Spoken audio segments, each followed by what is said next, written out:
बेटा, तुम्हा दोघांना भेट म्हणून काय हवे आहे? मुंबईला जाणाऱ्या लोकनाथने आपल्या मुली पलक आणि मेहक यांना विचारले. 12 वर्षांची पलक म्हणाली, पप्पा, कृपया मला एक दुपट्टा घालून आणा, मला पुस्तके वाचायची आहेत बाबा. तुम्ही माझ्यासाठी फोटो असलेले पुस्तक आणा. 7 वर्षांच्या मेहकनेही तिला विनंती केली. ठीक आहे, मी आणतो. आता मला सांग, आईला माझ्या पाठीमागे त्रास देणार नाही का? नाही पप्पा, मी मम्मीला तिच्या कामात मदत करेन. मी पण खूप पेंटिंग बनवणार आहे. मी आईला अजिबात त्रास देणार नाही. पप्पा, मला पण घेऊन जा, मला मुंबई बघायची आहे, अस्वस्थ होत मेहक म्हणाली. चुप रहा, मुंबई खूप दूर आहे. गेल्यानंतर काय करावे? आमच्या बनारसपेक्षा चांगले काहीही नाही, पलकने तिच्या बहिणीला फटकारले. नाही, मला सगळं जग बघायचं आहे, मेहकने हट्ट धरला. ठीक आहे माझी मुलगी, तू अजून लहान आहेस ना. जेव्हा ती मोठी होईल तेव्हा ती स्वतःसाठी जग पाहेल, लोकनाथने मेहकच्या डोक्याला हात लावत प्रेमाने सांगितले.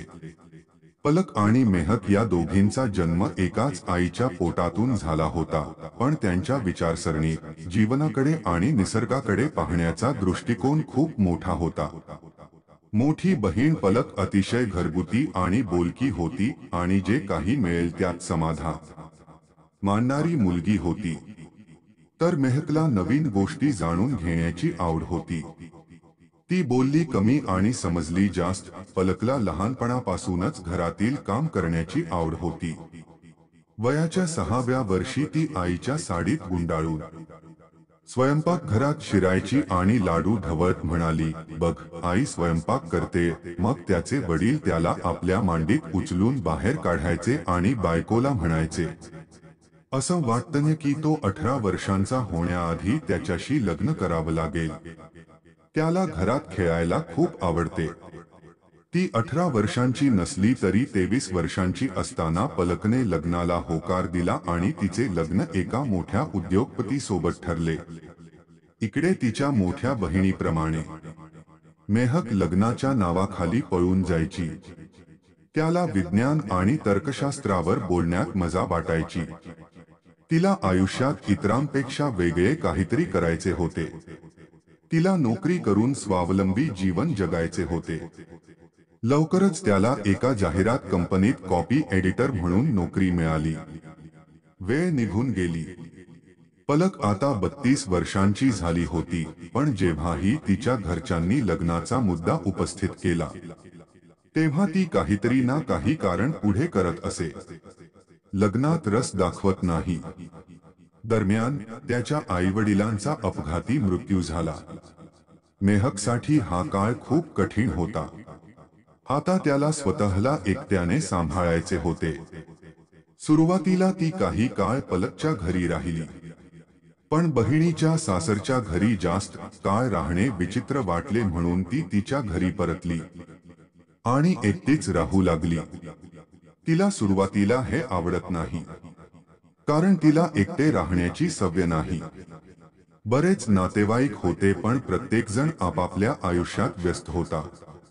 त्यामुळे कालांतराने त्याला असे जगण्याची सवय लागली. त्याच्या आईवडिलांच्या निधनाने त्याच्या आत एक खोल पोकळी भरून आली होती. हा असा काळ होता जेव्हा तिला आतून अशक्तपणा जाणवू लागला होता. अशा परिस्थितीत त्यांना पलकची साथ होती. पलक त्याला साथ द्यायची पण ही गोष्ट पलकच्या घरच्यांना खटकत होती. तिचा मेहुणा नवीन अनेकदा पलकला म्हणायचा, तुझ्या बहिणीचं लग्न का होत नाही? ती आयुष्यभर तुझ्या मांडीवर धरेल का? लग्नाशिवाय जगणं खूप अवघड आहे, हे तू का समजावत नाहीस? मग पलक हसून म्हणायची, मी तिला आंचल का दिली? असो, तिला जे काही करायचं ते ती करते. मी समजावून सांगितल्यास काही फरक पडणार नाही. अविवाहित मुलीच्या आयुष्यात समस्या कमी नसतात. लोकांच्या वाईट नजरेपासून स्वतःला वाचवत मेहक हळूहळू परिस्थितीला तोंड द्यायला शिकत होती. त्या दिवशी जेव्हा मेहक ऑफिसमधून घरी परतली तेव्हा तिला खूप अस्वस्थ वाटत होतं. तापाचे मोजमाप केले असता 102 अंश ताप होता. काही करण्याची हिंमत नव्हती. क्रोसिन खाऊन ती झोपली. दुसऱ्या दिवशी ताप आणखी वाढला. डॉक्टरांकडे जाण्याचे धाडसही होत नव्हते. मग पलकला फोन केला. पलकने त्याला तिच्या घरी बोलावले. घराजवळच्या डॉक्टरांकडून लिहून दिलेली औषधे घेतली. मेहकला टायफॉइड झाला होता. बरे होण्यासाठी 10 ते 12 दिवस लागले. त्यानंतर मेहक पूर्णपणे बरी होईपर्यंत ती पलकच्या घरीच राहिली. पलकने त्याच्या खाण्यापिण्याची व्यवस्थित व्यवस्था केली. वासामुळे त्याचे काम खूप वाढले होते. त्याच्यामुळे अनेक वेळा पलकला पतीचे म्हणणे ऐकावे लागले. मग पलक त्याला लग्नासाठी राजी करायची. ती बरी होताच मेहक घरी आली. एके दिवशी रात्री 8 वाजता मेहकने पलकला फोन केला आणि म्हणाली, माझ्या घरासमोर 2 अनोळखी तरुण बराच वेळ बोलत आहे. त्यांचा हेतू योग्य आहे असे मला वाटत नाही. ते पुन्हा पुन्हा माझ्या घराकडे बघत आहे. हे करा, सर्व खिडक्या आणि दरवाजे बंद करा आणि दिवे बंद करा आणि झोपण्याचे नाटक करा. ते स्वतःहून जातील. पलकने सल्ला दिला. कसेबसे त्या दिवशी प्रकरण मिटले, पण आता ते रोजचेच झाले होते. मुलं फक्त त्याच्या घराकडे बघत राहिली. पलकला अस्वस्थ वाटू लागले. ती घरातून बाहेर पडली तरी ती मुलं तिच्याकडे टक लावून पाहत राहायची. ती काही दिवसांपासून घरून काम करत होती, पण आजूबाजूला खूप आवाज येत होता. त्यामुळे तिला व्यवस्थित काम करता येत नव्हते. त्याच्या घराच्या वरच्या मजल्यावर नवीन कुटुंब आले होते. हे लोक दर 2-4 दिवसांनी घरी कीर्तनाचे आयोजन करायचे. माईक वापरून तासनतास भजने गायली जायची. कीर्तन आणि घंटानाद ऐकून त्यांच्या मनाच्या नसा हेलावून जायच्या. मग तिने घर शिफ्ट करायचे ठरवले. पण लवकरच तिला समजले की एकट्या मुलीसाठी तिच्या आवडीचा फ्लॅट शोधणे इतके सोपे नाही. त्याला 2 ते 3 सोसायट्या आवडल्या जिथे त्याने घर मिळवण्याचा प्रयत्न केला, पण तिथे बॅचलर्सना घरे दिली जात नाहीत हे कळले. अनेक दिवस मेहक या गोष्टीची काळजी करत होती. तिची अडचण पाहता तिची मेभणी एक सांगायची, लग्न कर. आयुष्यात येणाऱ्या सर्व अडचणी दूर होतील. पलकनेही त्याला समजावले, एकटे राहण्यात नक्कीच अडचणी येतील. आम्ही तुम्हाला सर्व वेळ मदत करू शकत नाही. आपले कुटुंब तयार करा आणि शांततेत जगा. बघ मी किती निवांत आहे.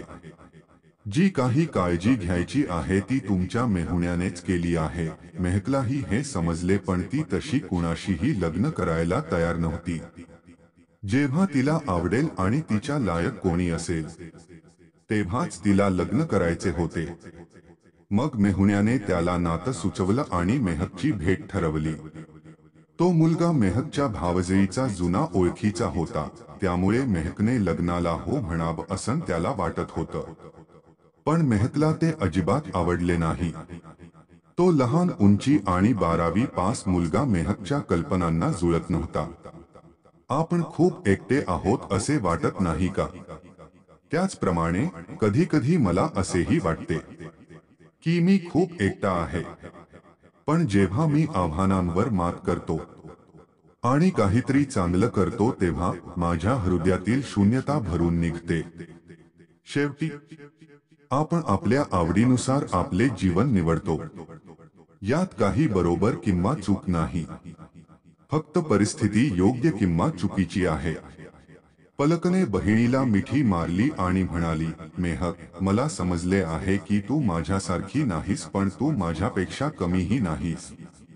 तुमची विचारसरणी वेगळी आहे पण कमकुवत नाही. तू खूप बलवान आहेस. आज फक्त मीच नाही तर तुझ्या मेभण्यानेही तुझा विडंबन स्वीकारला आहे. माझ्या प्रिय बहिणी, मला तुझा अभिमान आहे. पलकची स्तुती ऐकून मेहकचे डोळे आत्मविश्वासाने चमकले.